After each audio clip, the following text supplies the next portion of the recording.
Hello students. तो पिछली video में हमने अपना नया चैप्टर शुरू किया था बच्चों, the fundamental units of life. ठीक है, the fundamental unit of life that is cell.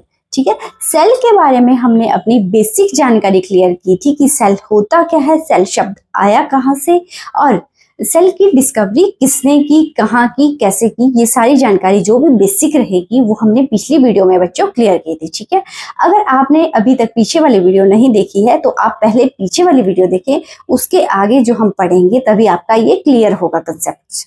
ठीक है, तो चलिए आज हम पढ़ेंगे सेल थ्योरी के बारे में और classification of organisms on the basis of cell. ठीक है, इसका स्ट्रक्चर, इसका साइज, ठीक है, इसके बेस में जो है हम इनकी क्लासिफिकेशन के बारे में पढ़ेंगे। ठीक है, तो चलिए शुरू करते हैं। अब सेल थ्योरी की जो मेन फीचर्स हैं बच्चों, उनके बारे में जानते हैं। ठीक है, और मैक्सिमम टाइम यहाँ से एग्जाम में क्वेश्चन भी पूछा जाता है कि सेल थ्योरी के बेस ये मेजर फीचर क्या थे। ठीक है, इसके कंसेप्ट को जो है क्लियर करते हैं।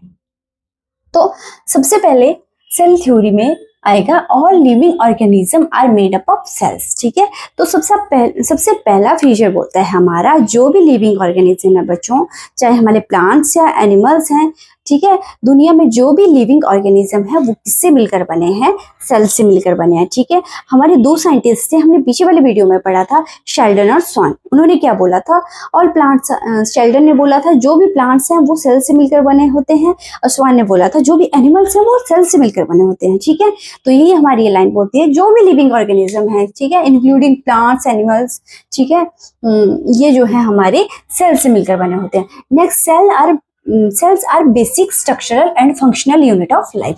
क्या है सेल? बेसिक है, बेसिक स्ट्रक्चरल, मतलब स्ट्रक्चरल का मतलब है बच्चों कि जो भी ह्यूमन बॉडी है या किसी भी लिविंग ऑर्गेनिज्म की बॉडी है, उसको जो रूप दिया है, उसको जो स्ट्रक्चर देता है वो हमारी सेल की वजह से होता है। ठीक है, सेल हमारी ह्यूमन बॉडी को जो है या जो भी लिविंग ऑर्गेनिज्म है उनकी बॉडी को स्ट्रक्चर देती है। ठीक है, और साथ ही जो भी हमारी बॉडी फंक्शनिंग परफॉर्म करती है वो किसकी वजह से करती है, सेल की वजह से करती है। जैसे ह्यूमन बॉडी रेस्पिरेशन करती है, ठीक है, एक्सक्रीशन करती है, ये सारी जो भी फंक्शनिंग रहेगी ये हमारी सेल्स की वजह से ही होती है। ठीक है, नेक्स्ट है कि new sales arise from the pre existing cells. ठीक है, new sales arise from the pre existing sales से हमारा मतलब है कि जो नई सेल्स कहाँ से अराइज होंगी बच्चों, हमारी पुरानी सेल से। पुरानी सेल्स डिवाइड होंगी तभी उनसे जो है न्यू सेल जो है बनेगी, न्यू सेल की फॉर्मेशन होगी। और ये बोला था हमारे साइंटिस्ट रुडोल्फ विर्चोव ने। ठीक है, उन्होंने बोला था कि जो नई सेल्स कहाँ से आएंगी, प्री एग्जिस्टिंग पुरानी सेल से जो है हमारी सेल्स बनेंगी। कैसे? डिवाइड होगी, डिवाइडेशन से जो है हमारी नई सेल अराइज होंगी। ठीक है, तो ये हमारी सेल थ्योरी के जो है मेजर कंसेप्ट थे। आई होप आपको समझ आए होंगे। पहला है all living organism are made up of cells. Next है cells are basic structural and functional unit of life. And third है new cell arise from the pre existing cells. ठीक है, अब नेक्स्ट हम आगे पढ़ने वाले हैं बच्चों classification of organism on the basis of number of cells, on the basis of different shapes of cells, on the basis of different size of cells. ठीक है, ये बहुत इंपॉर्टेंट चीज है। चलिए तो इसको डिस्कस करते हैं। ठीक है, तो सबसे पहले अगर बात करें based on the number of cells, ठीक है, organism based on the number of cells, तो इसमें जो है ऑर्गेनिज्म दो टाइप के होते हैं बच्चों। पहला होता है हमारा यूनिसेलुलर ऑर्गेनिज्म, ठीक है, दूसरा होता है मल्टी सेलुलर ऑर्गेनिज्म। ठीक है, यूनी का मतलब क्या होता है, सिंगल, एक, ठीक है, और सेलुलर का मतलब होता है बच्चों सेल। ठीक है, तो मतलब यूनिसेलुलर ऑर्गेनिज्म ऐसे ऑर्गेनिज्म होते हैं जो कि सिंगल सेल से, जो सिर्फ एक सेल से जो है मिलकर बने होते हैं, और वही सिंगल सेल जो है इसमें अपनी फंक्शनिंग करती है, चाहे वो खाना बनाना हो, चाहे वो पानी का हो, मतलब जो भी फंक्शनिंग रहती है बॉडी में वो जो है एक सिंगल सेल करेगी। ठीक है, ऐसे ऑर्गेनिज्म को क्या बोला जाता है, यूनिसेलुलर ऑर्गेनिज्म, यूनिसेलुलर ऑर्गेनिज्म। ठीक है, इसके एग्जाम्पल है बच्चों हमारे बैक्टीरिया, अमीबा, पैरामीशियम, ये सारे जो है यूनिसेलुलर ऑर्गेनिज्म के एग्जाम्पल हैं। नेक्स्ट, अगर multi cellular organism, multi cellular, multi means many, cellular cell, ठीक है। तो मल्टी सेलुलर ऑर्गेनिज्म ऐसे ऑर्गेनिज्म होते हैं जो कि एक से ज्यादा मैनी सेल्स, बहुत सारी सेल्स से जो है मिलकर बने होते हैं, उनको बोला जाता है मल्टी सेलुलर ऑर्गेनिज्म। इसमें जो है ह्यूमन बीइंग भी आते हैं बच्चों, हमारे इंसेक्ट्स आते हैं, प्लांट्स आते हैं, एनिमल्स आते हैं, ये सारे जो है बहुत सारी सेल्स से मिलकर बने आते हैं। अपनी बॉडी को ही ले लो, बहुत सारी सेल्स से मिलकर बनी होती है ह्यूमन बॉडी बच्चों। तो जो है ये इसका बेस्ट एग्जाम्पल है। और हाँ, सेल जो है उसमें जो बहुत सारी सेल्स होती हैं उनका अपना अपना डिफरेंट डिफरेंट फंक्शन होता है, अलग अलग अपना जो भी उनका फंक्शन रहता है वो फंक्शनिंग करती हैं, ठीक है। इसमें मल्टी सेलुलर में जो है ऐसा होता है। और इसके एग्जांपल मैंने आपको बताया प्लांट्स, एनिमल्स एंड इंसेक्ट्स, ठीक है। आई होप आपको यूनिसेलुलर ऑर्गेनिज्म और मल्टी सेलुलर ऑर्गेनिज्म समझ आया होगा। नेक्स्ट हम पढ़ेंगे बच्चों classification of organism based on different shapes of cells, ठीक है। इसमें सबसे पहले आपने याद रखना है जो भी ऑर्गेनिज्म होते हैं उनकी जो शेप्स होती है बच्चों वो उनके फंक्शनिंग पर डिपेंड होती है, ठीक है। जो भी वो फंक्शन परफॉर्म करते हैं उनकी शेप जो है उस पर डिपेंड होती है, ठीक है।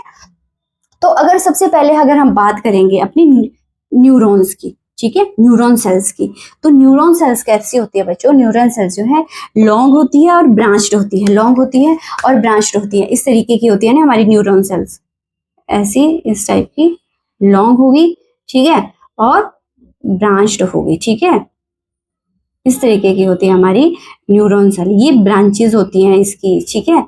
तो ये कहाँ होती है? ये न्यूरॉन सेल्स होती है बच्चों हमारे ब्रेन में, ठीक है, ब्रेन में। और इसका काम क्या होता है? जो भी इंफॉर्मेशन रहेगी उसको ट्रांसफर करना, ठीक है, दूसरे बॉडी के पार्ट्स पे जो है ट्रांसफर करना। और ये हमारे स्पाइनल कॉर्ड में भी होती है न्यूरॉन सेल्स, ठीक है।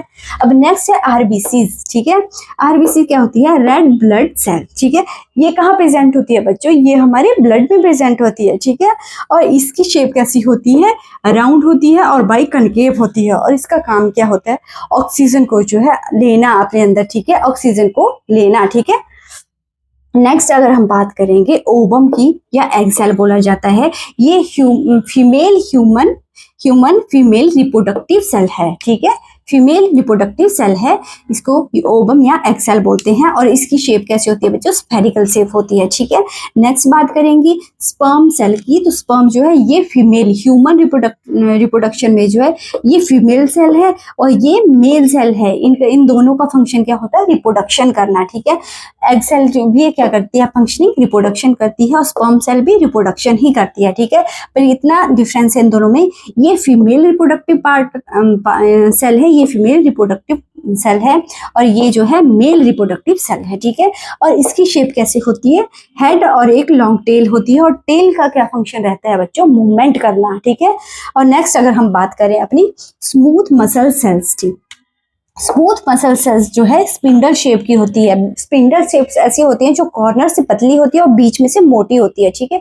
कॉर्नर में से पतली होती हैं और बीच में से मोटी होती हैं, ठीक है। और ये कहाँ होती है? ये हमारे जैसे स्टमक है उसमें प्रेजेंट होती हैं, और इंटेस्टाइन है, ठीक है, उसमें प्रेजेंट होती है। इसका फंक्शन क्या होता है? इसका फंक्शन होता है जैसे कॉन्ट्रैक्शन और एक्सपेंशन, मैंने आपको पढ़ाया था, वो पेरिस्टालिक मूवमेंट मैंने बोला था कि हमारी वो ईसोफेगस में जो है मसल्स होती हैं वो पेरिस्टालिक मूवमेंट करती है, उससे जो है फूड को जो है पुश मिलता है, ठीक है। ये इसकी फंक्शनिंग रहती है, ठीक है। अब नेक्स्ट हम बात करेंगे बच्चों classification of organism on the basis of different size of cells, ठीक है। तो अगर ह्यूमन बॉडी की बात की जाए बच्चों, तो ह्यूमन बॉडी में जो है सबसे हमारी लार्जेस्ट सेल कौन सी होती है? ओवम या एग सेल। ये क्या है?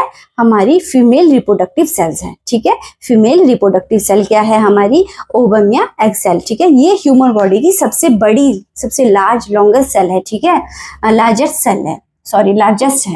और नेक्स्ट अगर स्मॉलेस्ट सेल की बात करें तो स्मॉलेस्ट सेल क्या है? स्पर्म सेल, ठीक है, जो हमारे मेल रिप्रोडक्टिव सेल है, ठीक है।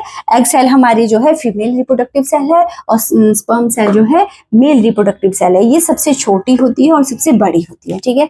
अगर पूरी दुनिया की बात करें, दुनिया में सबसे छोटी सेल्स कौन सी है और सबसे बड़ी सेल कौन सी होती है बच्चों? एग्जाम में मैक्सिमम टाइम यहाँ से क्वेश्चन आता है। तो अगर सबसे छोटी सेल की बात करें बच्चों तो ये है माइक्रोप्लाज्मा, ठीक है। और अगर सबसे लार्जेस्ट लिविंग सेल की बात करें तो है ऑस्ट्रिच एग सेल, ठीक है।